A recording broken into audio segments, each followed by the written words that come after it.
Angela, welcome. I'm so absolutely happy and thrilled to have you here, and we'll just go straight into it.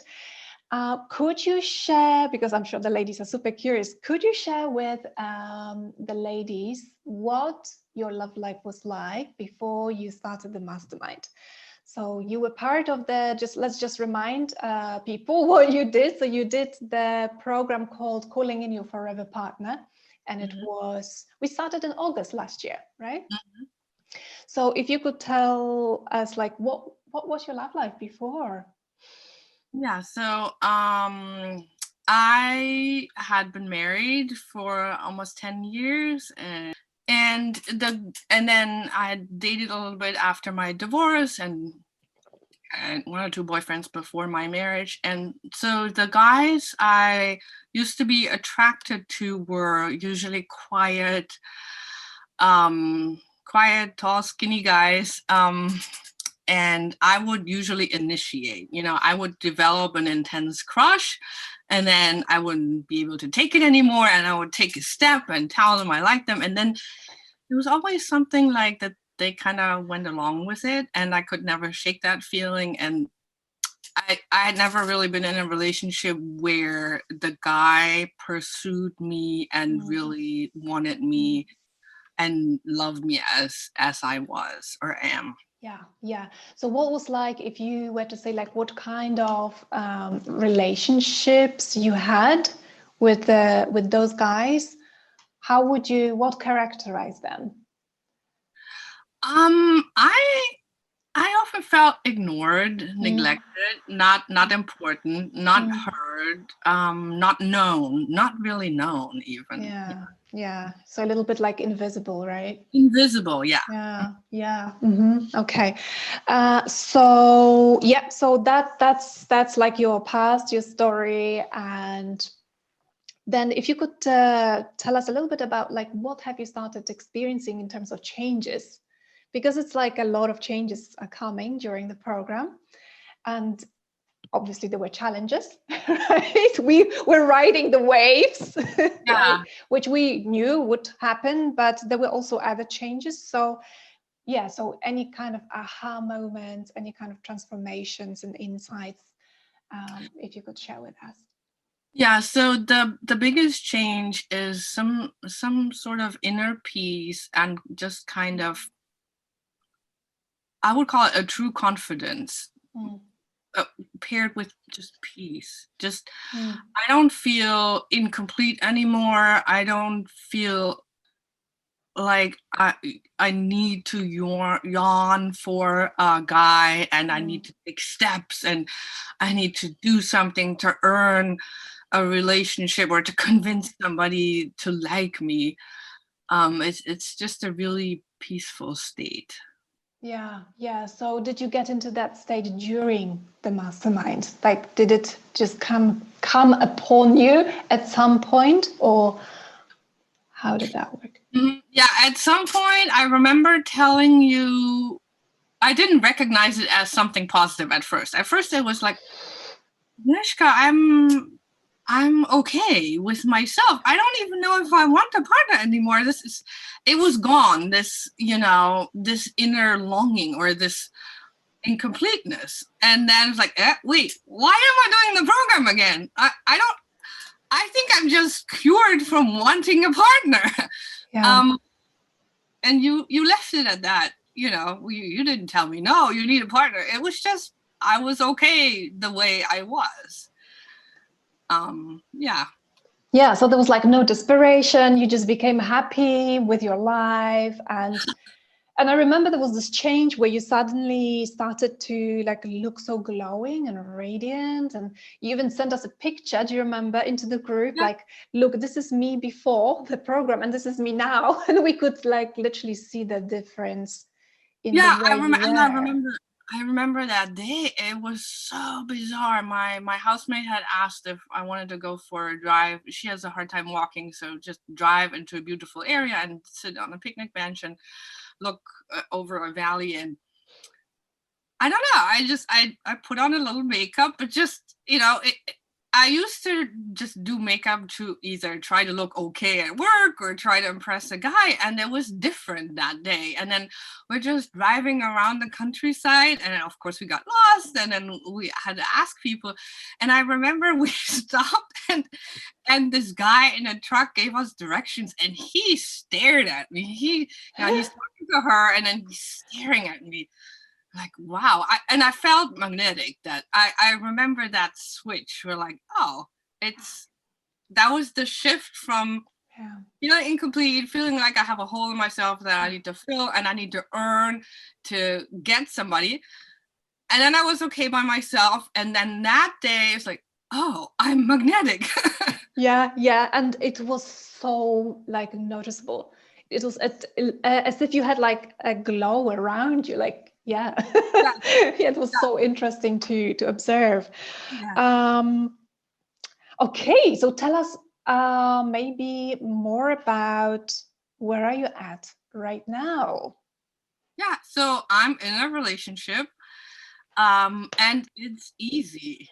It's it's just nice, and I still have that peaceful feeling, except that I have a boyfriend now.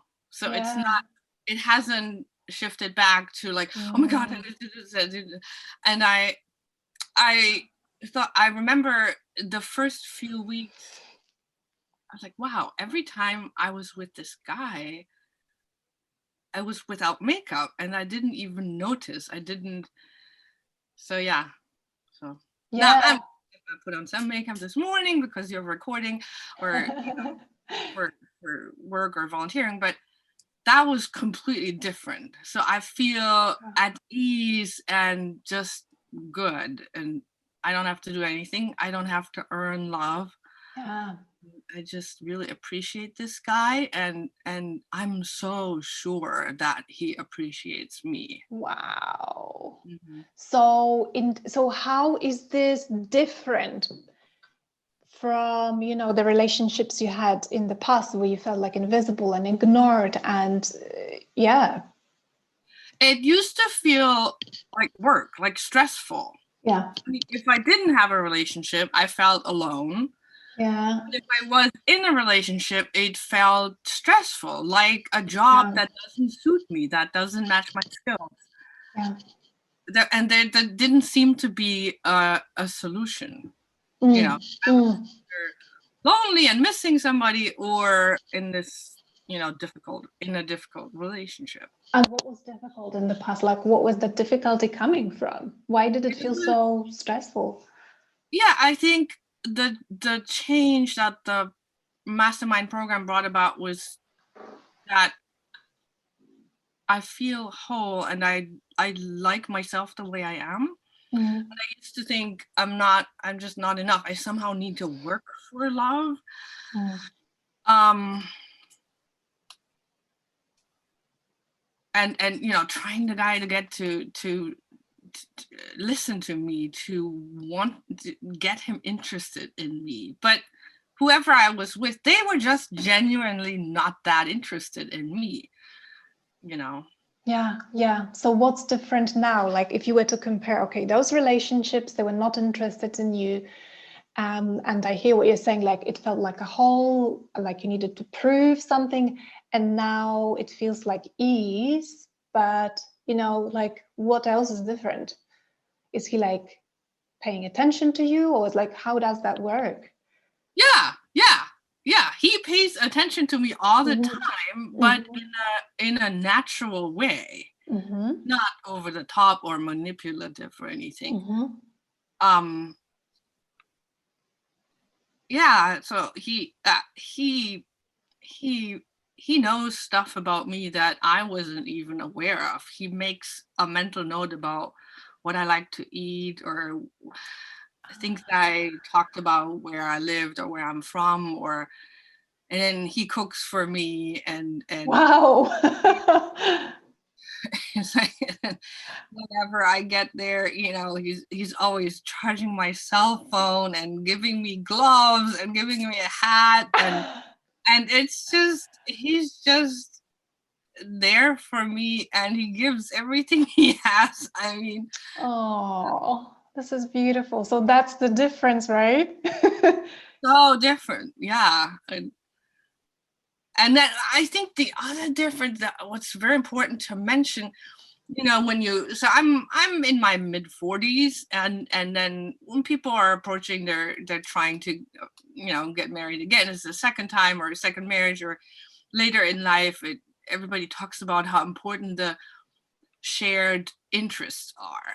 And that is different with this guy. We are more similar. We both like outdoor activities and hiking, and we both like people and group activities, and we care deeply about our circle of friends. Yeah. And previously, I would be the people person. I would arrange in my marriage for social contact and play dates for the kids and gatherings with other couples. And this guy, he's just like me. We're just similar. He's a male version of me. And I noticed when he's on his phone, I'm like, wow, I'm not jealous. I just know he's just checking with the other group members. He's answering messages about a hike or something. And it's, oh yeah. Yeah, exactly. Exactly. And it looks, Yeah. it looks like from what you're saying that he is pushing things forward, right? That you don't have to do the hard work, the initiating, the organizing, the sorting out. Like he seems to be like doing all these things. Yeah. I don't have to do anything. And it's just like these, when we created these love power messages, you know, twice, I think. Yeah. And I remember it felt so daring to say, well, I'm in a relationship where I receive full, I can just lean back.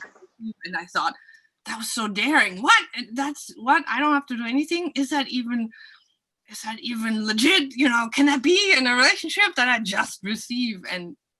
But I'd say it is now. Wow. He says he wants to talk to me. He wants to see me on video chat, and he wants to see me in person. He wants me to come over. I've never experienced that before. Yeah. Amazing. And it all happened rather quickly, I would say, right? Yeah. Because we started in August and you two met in December, right? So it was quite kind of intense, I would say, in terms of the process. Like the changes are happening, right? Because we were dating and sometimes there were challenges, and then we would meet and discuss and, you know, and ride the waves. But overall, it was a quick process. Yeah. For you. I remember going on 2 dates. One day you asked me, so how did you feel afterwards? And I felt literally sick to my stomach after having met this one person from Match.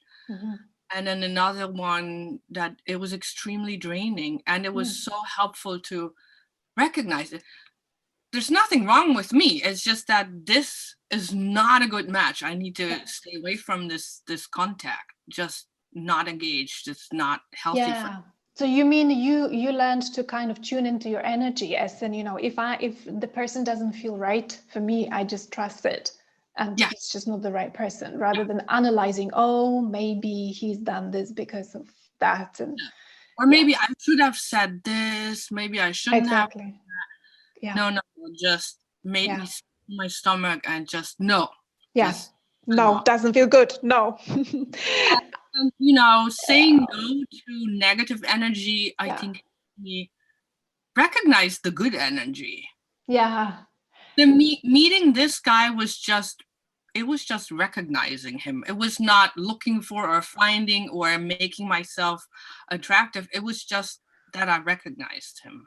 And you said that you met and it wasn't like, sparks and love at first sight. You just went a few times. You went hiking a few times in a group, and then he came over and you started chatting, and then you kind of felt, okay, I feel, did you say I feel good in his company?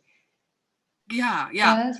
I met him in the group a couple times, and he initiated a conversation with me.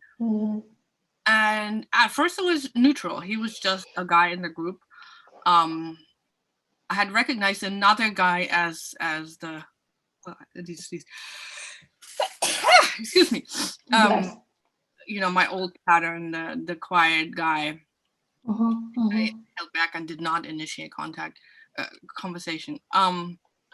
And this guy did initiate conversation with me, and then at another event, he actually asked me out, and he took me to an exhibit, and then somewhere along the road, he walked me to my car, and then I remember feeling a little bit sad to have to say goodbye. Yeah. And I was driving home, and I thought, oh, this is, I feel really good in his presence.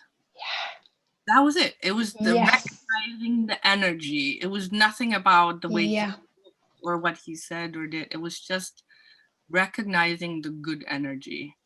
That's the crucial difference, right? Because it was you tuning into his energy. I'm feeling good in his energy. It's not that he's, I don't know, as if he just jumped out of the gym. I don't know, impeccable looks, Yeah. impeccable everything. It was just the energy, right? You felt good in his presence. Yes. I have a question that a lot of women ask themselves. Like a lot of women think that like you have now overcome all the obstacles in love. You found the guy and it feels good. But when women would watch us, they'll be asking themselves probably like, oh yeah, I get it. It's an inspiring story, but there's something special about her or the other woman who found love. Yeah, I can see those stories, but it's not going to happen to me. Like Mm-hmm. my story maybe is more challenging. My story is different, unique. Mm-hmm. What would you say to these women? That's exactly how I felt at the beginning. I recognized I'm really stuck in love, and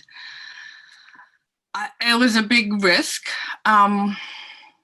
And probably the first big investment truly on myself. I had invested in taking classes. I'm in the United States, so tuition is really expensive compared to Europe. I'm originally from Germany. And yeah, I mean, I could get drunk on those stories. I mean, I love reading those stories and watching videos and interviews, and it used to make me feel good in the moment, but I wouldn't really believe that this could happen to me. It would be Wow. uplifting, like Yeah. watching an uplifting movie. Yeah. But then I thought, no, I need to do something. I'm just gonna do this program step by step, and then I can say I did everything I could. And then it Oh, changed in the middle of it. I remember, kind of like shouting out in a session with the group. Somebody else was, I saw the shift in another woman, and I yeah. said, Anushka, I can really see that. I can really see the light at the end of the tunnel. I can really see it possible for me to have somebody or be with somebody. So for you, okay, you were just thinking, okay, I'll do it step by step. So I can tell myself I've done everything in my power to open up to love, to have that love. Yeah. But it wasn't like, okay, I really believe I'll have that. No, I'll have that relationship. I didn't Wow. have the skills yet to see myself in a. Yeah. I didn't have the skills to imagine myself Yeah. in a healthy relationship, but I did learn those skills to be able to see it possible. And I think that's the Yeah. turning point. You have to know that it is possible. Yeah, exactly. So that came at some point, right? We were working on it to turn it from abstract to, okay, this actually is possible. Yes. Because that was the structure of the program, right? So that we actually start to see, oh, okay, that's why it's been happening. So it Yes. is possible. Yeah, And yeah, for me, it was very important to do it in a group.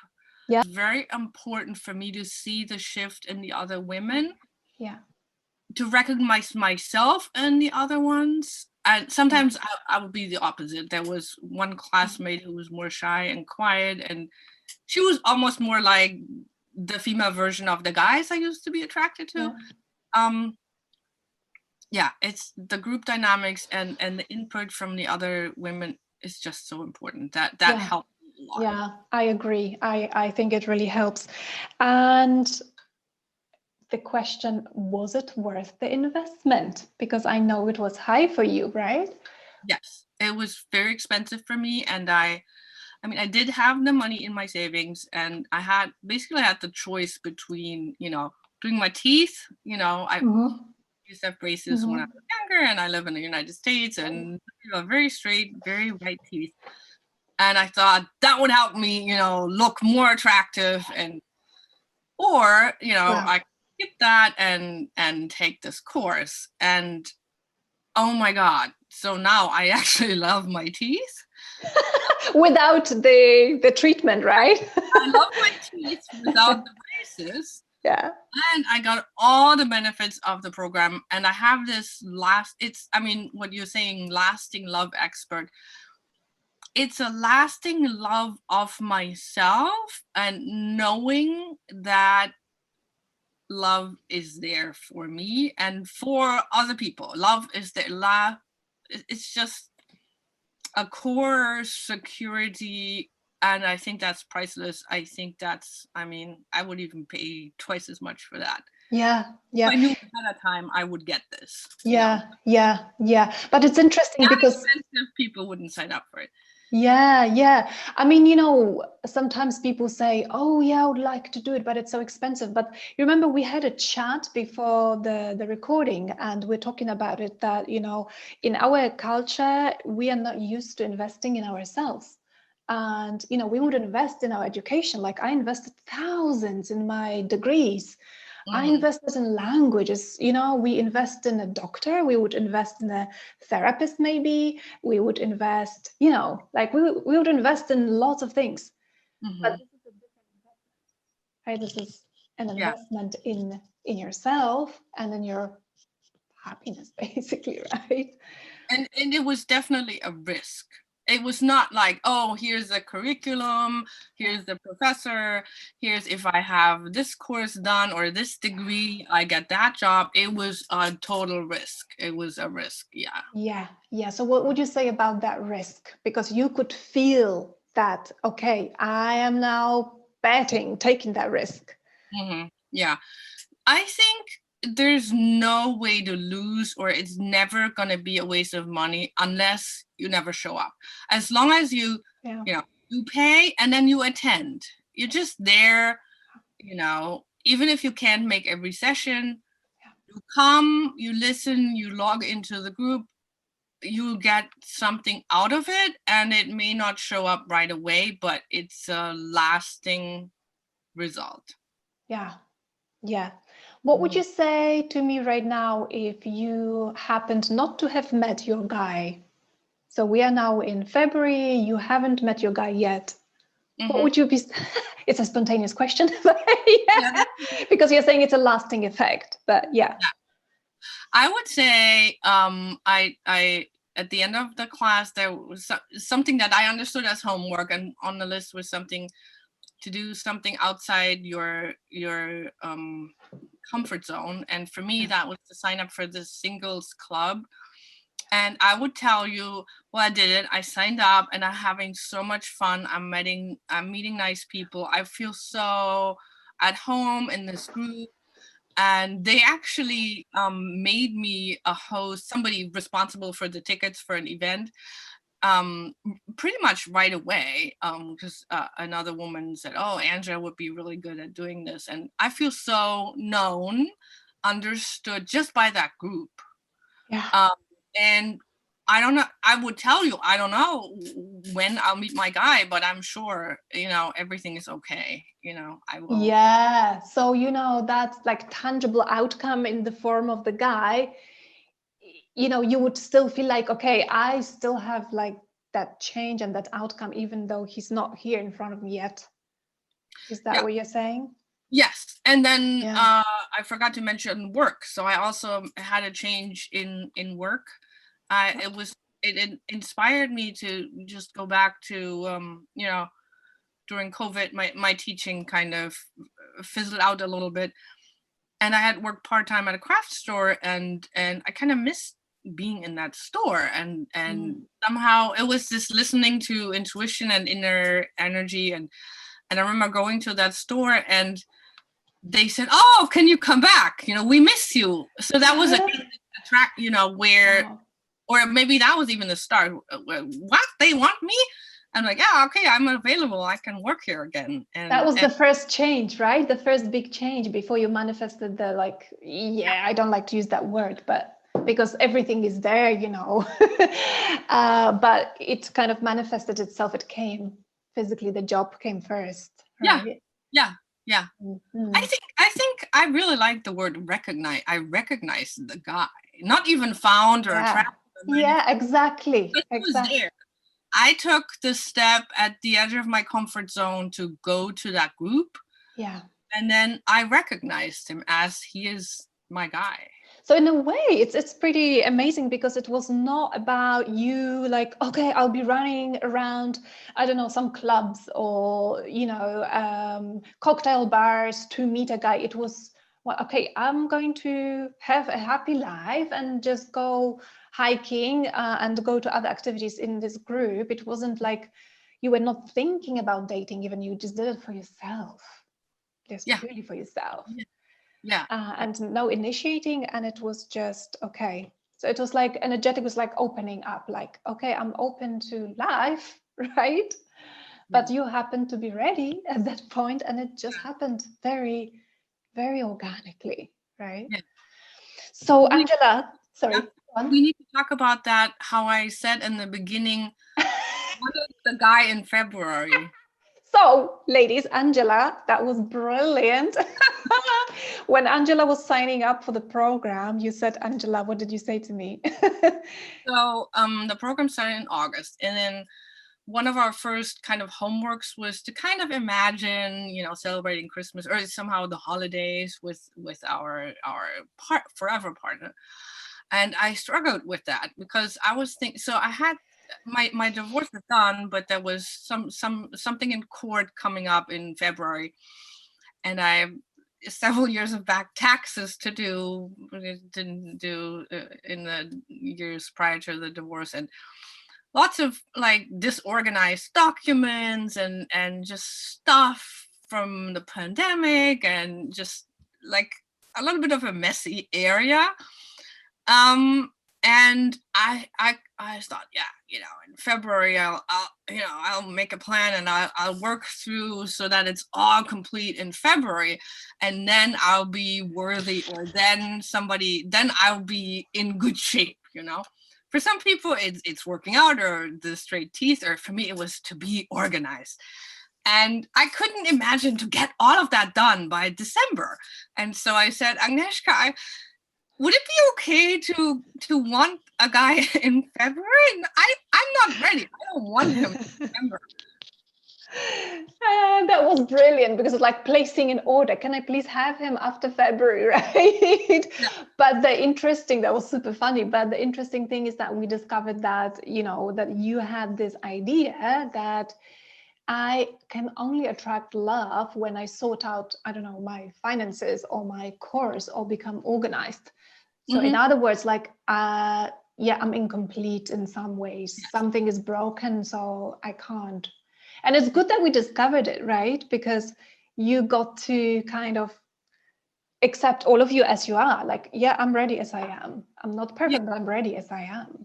And I wasn't even fully aware of that thought process, that the way I just described it. I just said, Agnieszka, can I want to attract the guy in February? And we didn't go into, you know, I wasn't fully aware what it was that I thought.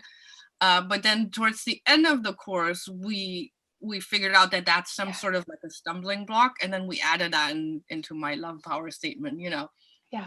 He accepts me with all my messy bits or something. Exactly. And that was a powerful shift as well, energetically, I remember, because it was that intention. He accepts me with the messy bits, and he loves that about me as well. So I don't have to be perfect. I'm imperfectly perfect. So yeah.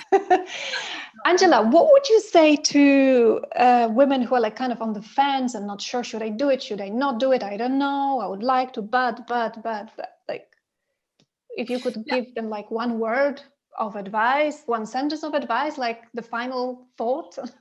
Yeah, I would say trust your gut, and when the energy feels right, do it.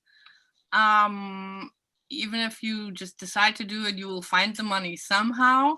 And I mean, you learn that skill to trust your gut and to read your own energy.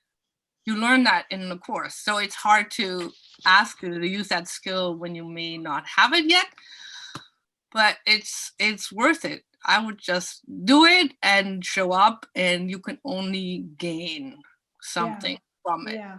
You cannot lose. It's impossible.